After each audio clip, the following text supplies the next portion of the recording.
Les podcasts de mythes et légendes en question. Aujourd'hui, la stèle d'Ashur-Nazir-Pal II, porte ouverte sur l'antique splendeur assyrienne. Au cœur des sables brûlants de l'ancienne Mésopotamie, là où le temps semblait s'être arrêté, se dressait la mystérieuse stèle d'Ashur-Nazir-Pal II.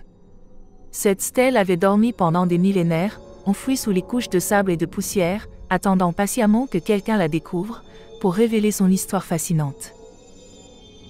L'histoire de sa découverte commence avec une équipe d'archéologues intrépides, dirigée par la renommée scientifique italienne, Isabella Moro. Inspirée par les récits anciens et les légendes perdues, l'équipe avait entrepris une expédition périlleuse dans le désert mésopotamien, espérant découvrir les vestiges de l'ancienne cité assyrienne de Ninive. Les inscriptions révélaient que la stèle appartenait à Ashur-Nazir-Pal II, un roi puissant de la Syrie antique.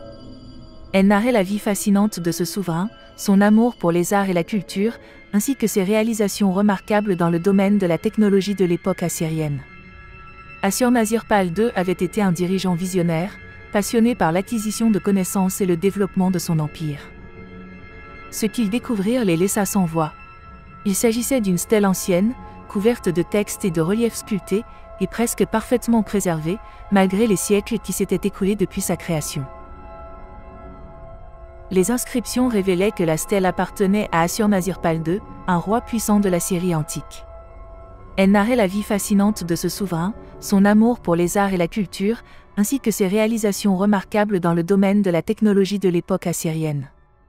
Ashur-Nazir-Pal II avait été un dirigeant visionnaire, passionné par l'acquisition de connaissances et le développement de son empire.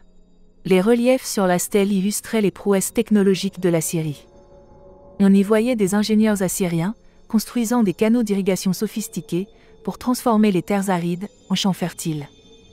La stèle présentait aussi des forgerons créant des armes et des outils de pointe, et des astronomes observant les étoiles avec des instruments mystérieux. Il faut savoir que l'Assyrie de cette époque était très en avance sur son temps en matière d'ingénierie et de technologie.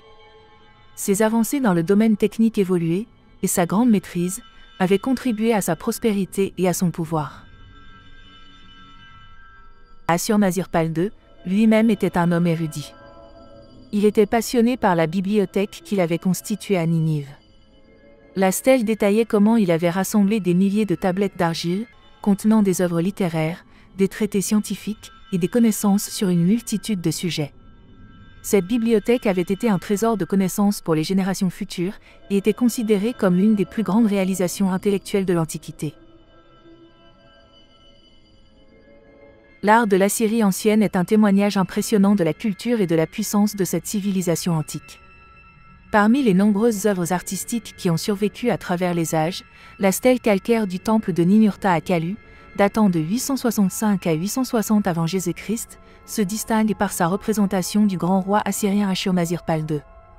Cette stèle est non seulement une œuvre d'art magnifique, mais elle est également riche en symbolisme religieux et politique, offrant un aperçu fascinant de la mentalité et de la croyance de l'époque. La stèle nous montre Ashur-Nazir-Pal II dans toute sa splendeur d'homme de pouvoir. Il porte un chapeau royal conique, une marque traditionnelle de la royauté assyrienne, et brandit une masse, qui est un puissant symbole d'autorité et de pouvoir.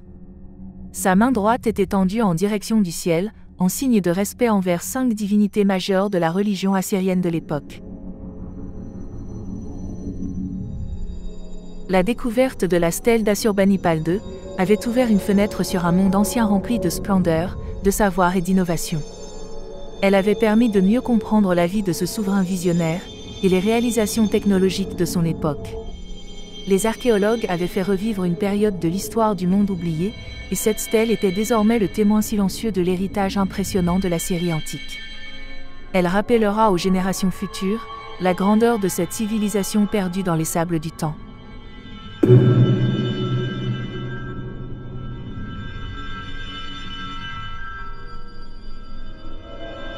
Vous venez d'écouter un podcast de la série sumérienne de la marque Mythes et légendes en question. Cet épisode met bien en lumière les connaissances avancées antiques pour cette région du globe. Je vous dis à bientôt pour bien d'autres récits, tant passionnants qu'instructifs.